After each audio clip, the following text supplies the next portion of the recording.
Well, good morning, everybody, and welcome to this Mumsnet Asks with Employment Rights Minister Justin Madders MP. Justin, thank you so much for taking the time to speak to Mumsnetters today. As you know, we've asked users to send in their questions, and I'm going to put a selection of them to you. So let's get started. Yeah. So first up, Mumsnetter, Lime, Basil, and Mandarin. You'll learn over the course of this interview that Mumsnetter's usernames are quite varied. Mumsnetter, Lime, Basil, and Mandarin says, "Hi, Justin. Do we really need an 18-month-long review to tell us what's wrong with the parental leave system?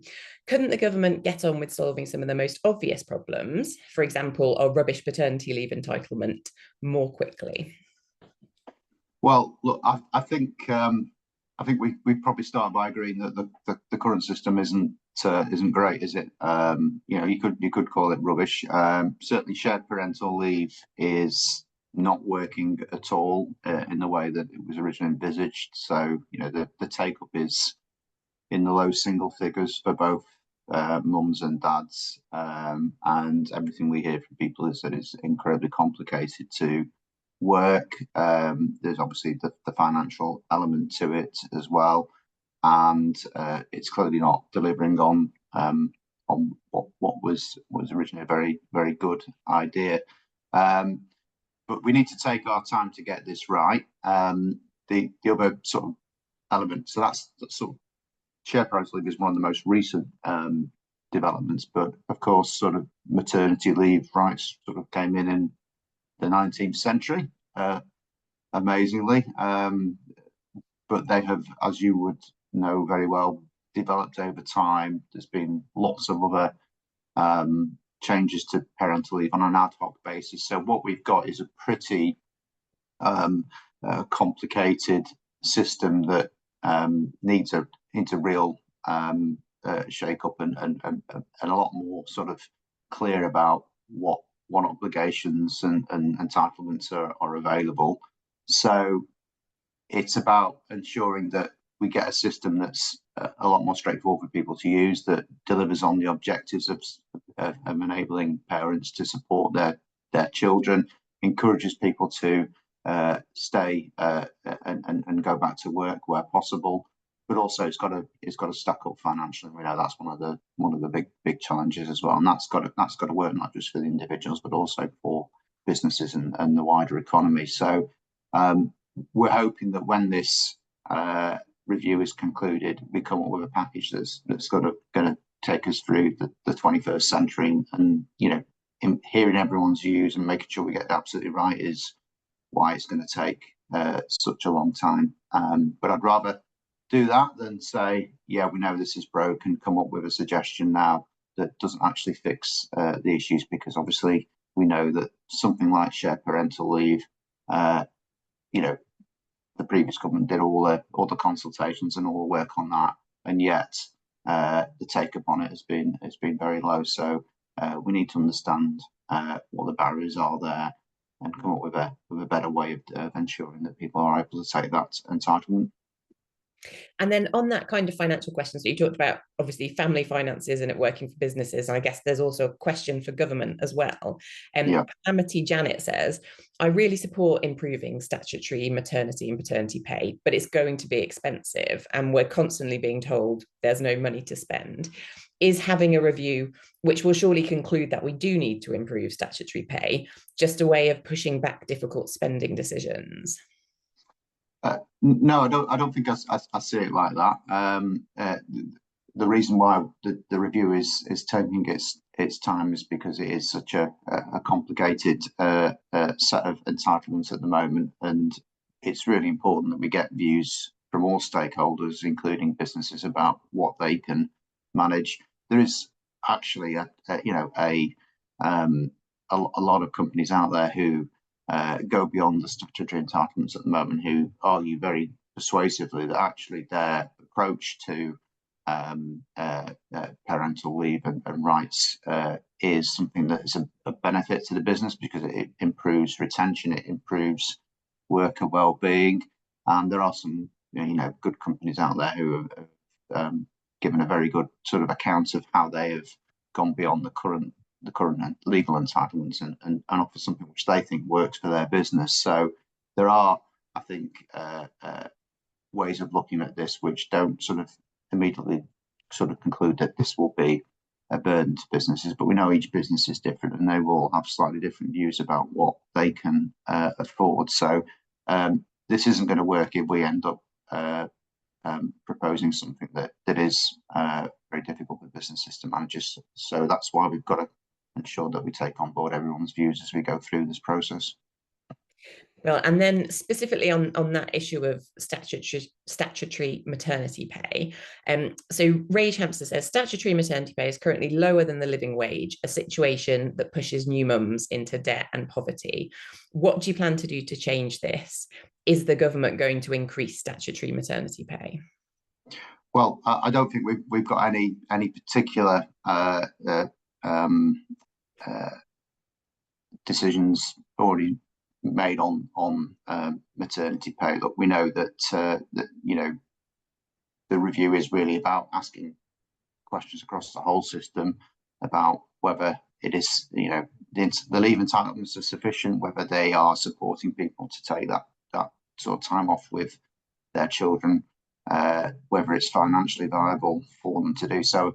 And actually, I would say probably one of the biggest messages we've got already is that actually paternity pay is also not at a sufficient level for fathers to take the time off that they would like to as well. So that's something that we're also looking at as part of this review. Well, but you don't expect any changes kind of ahead of the conclusion of the review? Well, I think, but without getting too sort of technical into the intricacies of government, the sort of rates of maternity pay are set by the Department for Work and Pensions, so they do that as part of their overall sort of review every year. So it will be considered as part of the annual sort of setting of the rates. But I certainly don't think there'll be anything sort of beyond that before them, just because obviously we have to take into account the points I've made about ensuring that this is something that is sustainable for everyone. Great, thank you.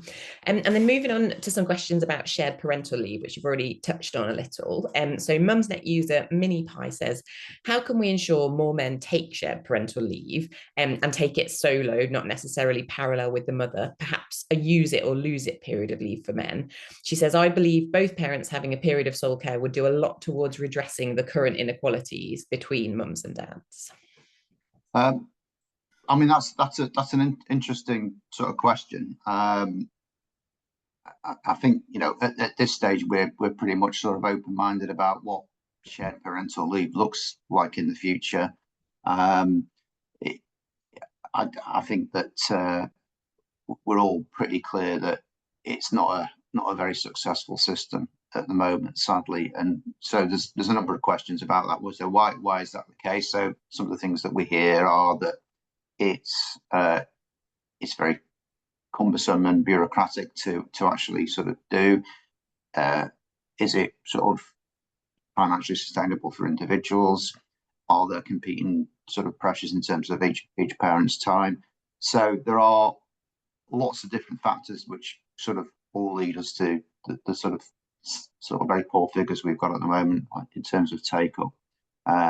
So I mean I wouldn't rule out any sort of innovative approaches, because we've got to consider everything in the round and see whether there is a better way of doing it, because there's clearly got to be a better way than the current approach. Great, thank you. And then looking at paternity leave specifically, Mm-hmm. So David's last summer says, would you support introducing ring-fenced and well-paid paternity leave like they have in some Nordic countries? She says, my sister lives in one of those places and it's night and day compared to the UK. Dads actually get time off to properly bond and to help out instead of just a few days that barely make a difference. It would be great to see something like that here. Well, look, that's one of the sort of things that we are looking at. We're not sort of wedded to any particular sort of system, and obviously the Nordic countries are quite often used as an example of where the entitlements have gone much further and are considered generally more successful. So that doesn't mean we're just going to cut and paste something from somewhere else, but we are going to look at what the best practices around the world And yeah, I would say one of the clear messages I've had, and the dad shift campaign have been quite vocal on this, is that, you know, paternity leave at the moment is not really working for lots of new fathers, because it's too short. It doesn't really give any sort of financial security at what we know is a very expensive time. So yeah, there are definitely very persuasive voices for doing something quite significant on that. But obviously, we've got to balance everything else in the system at the same time. But you know, I absolutely hear the message that, and as someone who, for their youngest child, was entitled to paternity leave, but for my other children, the law hadn't actually come in. I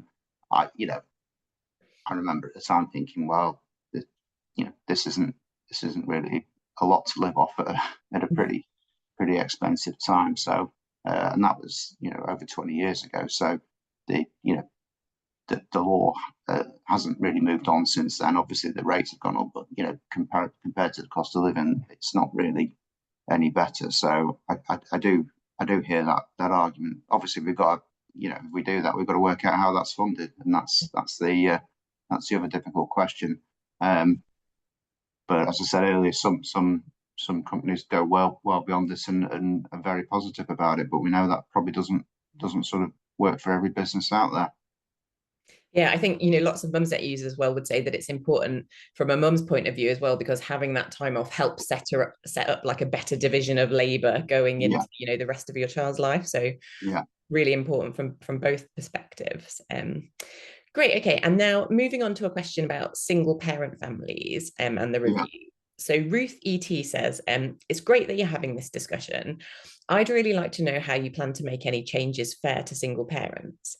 The talk of non-transferable paternity leave is great for people in couples, but what about solo parents? Would they be allowed to transfer the paternity leave or second parent leave to themselves? If not, there's surely a risk that you increase inequalities between single parent families and coupled families. So that is obviously a really important consideration, and that's kind of one of the things that we want to hear from people in the call for evidence. So I should just mention that this call for evidence is taking place now, and people have until the 25th of August to sort of submit their views. But that is obviously a group that we need to think about, and yeah, I understand that fairness argument. So please submit your views as to how best we tackle that. Great. Okay, thank you. And then on to flexible working. So calling occupants of interplanetary craft says, hi, and thanks for taking our questions. I have a concern that will no doubt be familiar to many parents and mothers in particular. Flexible working is still so hard to get in practice, even though it's a legal right to request it. Yeah. Will the government consider making flex working the default rather than something employees have to push for? And I know you'll want to probably talk about some changes in the employment rights bill around this, but there's also that question of how you embed it in a culture as well as making the legal changes. And so, yeah, it would be great to hear a bit more about that as well.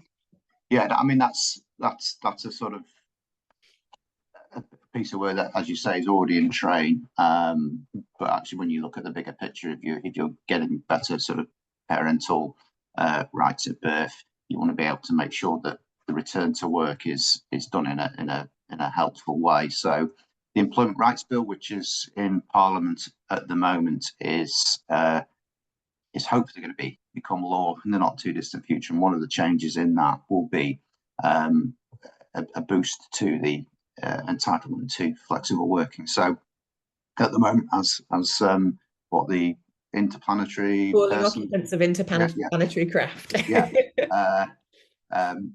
As they said, at the moment it's a right to request, and it can be rejected on grounds without any sort of reasonableness to it. So you can the business can say, well, we just don't think, and they can list one of the things in the original legislation to refuse it, but there is no sort of requirement on them to really justify that beyond that their reliance on that. So we are going to strengthen the entitlements. So actually, there's going to be more of a sort of formal dialogue required if there is a refusal, because actually a lot of the time we think these things can be resolved through conversations in the workplace.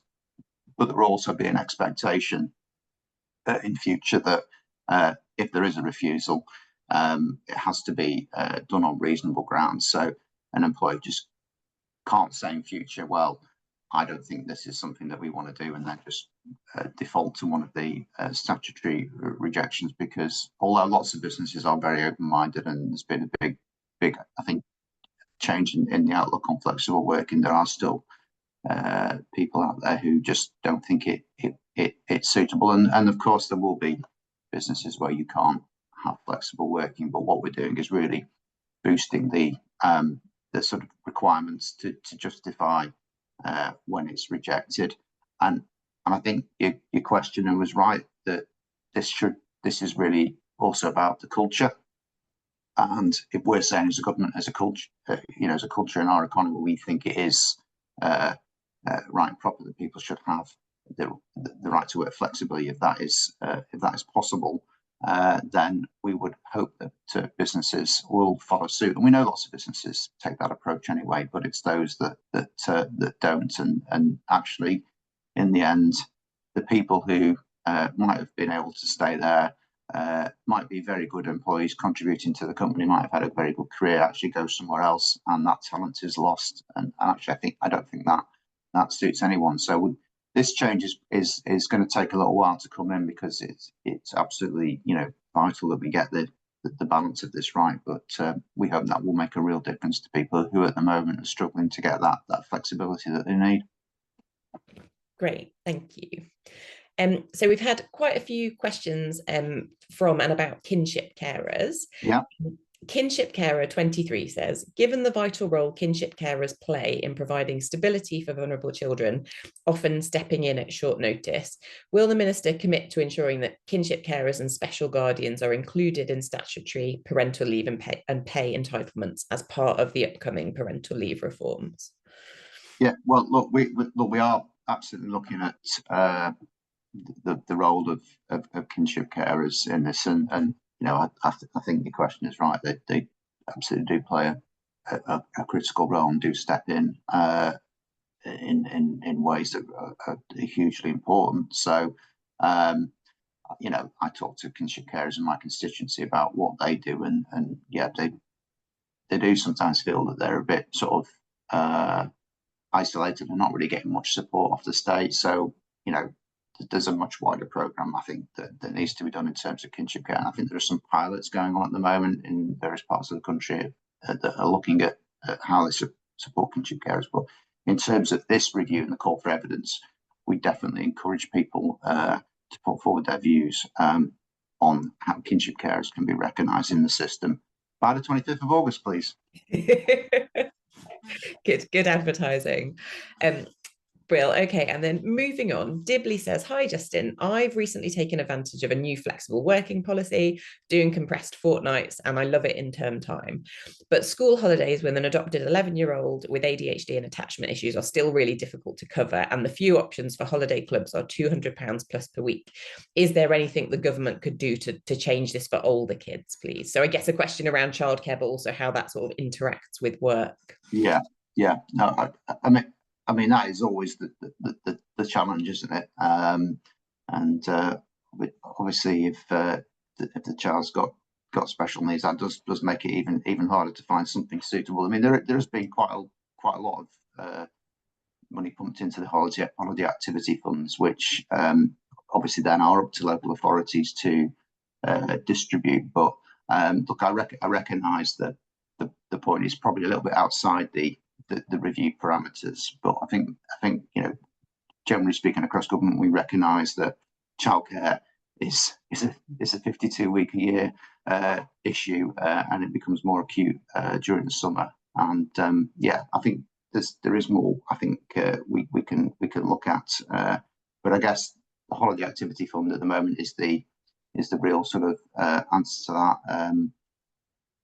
I mean, it's obviously never possible to cover every eventuality, I guess also it's probably something that sort of justifies a further conversation with the employer about what extra flexibility can be sort of provided for at that time of year. It depends on their business, doesn't it, and what else is going on, I suppose. But I think it's important to remember that flexible working doesn't have to be the same arrangements all year round. It can be sort of changed to deal with particular circumstances, and we know some people's flexible working is actually just we work in the term time and have the holidays off, which may not always be possible, but that there are lots of I think innovative ways you can try and bridge that gap. Right, and then a sort of related question, I guess. Pitchin says, in all honesty, parental leave is only sort of part of the story. Once you're through that first year, you might be facing a workplace that wants you to pretend you don't have a child, plus huge nursery bills on top. What's the plan for, so again, asking about childcare, which we've touched on, but also making workplaces less hostile to mothers? Yeah, well, yeah, I mean, there's two parts to that question. So obviously, there's been quite a lot of work done in terms of improving the access to sort of government-funded childcare. 30 hours funded childcare is now available for certain income groups. But that sort of attitude that if you've got a child, you're somehow less committed to the business, or they prefer to pretend that you're not a mother is, it's something I think has become less prevalent. It used to be much more of an issue, but obviously there are still places where that very outdated attitude exists, and I think part of the way we can deal with that is through this boost to flexible working rights, because that will hopefully sort of send the message through that actually you've got to sort of support people with all their different commitments and arrangements in the workplace. And a big boost, big thing for the government is that we want people to be able to stay in work, and that means we've got to look at all the different sort of levers we can pull to help them remain in work. And as I say, flexible working is definitely going to be a big part of that. And it's also about sort of, I think, sort of helping employers understand that having a little bit of flexibility, having a little bit of understanding is usually going to be a net positive for their business, because it means they've got a much happier employee, much more productive, well motivated, probably much more loyal as well, because if you've got particular circumstances and you've managed to negotiate something with your employer that means that your possibly complicated life circumstances are now able to fit around your work, you're not likely to go and leave for another job, because you've got that kind of commitment already there, which does help improve retention. So I think there are, and as I said earlier, there are some big businesses who absolutely get that being that sort of kind of understanding and empathetic employer is actually a really positive thing for businesses. But I think probably we've got more as a government to encourage employers to think in that way as well. And I guess kind of related to that question, Annie Carr says, parental leave in the UK, so talking here about the kind of parental leave that stretches over a child's entire childhood. So parental leave in the UK currently provides up to 18 weeks per child up to the age of 18, which many families, including mine, find insufficient to manage the ongoing challenges around childcare. Some employers offer extended policies, but they're often discretionary. And in my case, I've had additional requests declined. Has the government considered extending statutory parental leave or introducing more flexible arrangements, such as allowing a partner to transfer parental leave or allowing leave to be taken in multiple blocks across the year to better support working parents?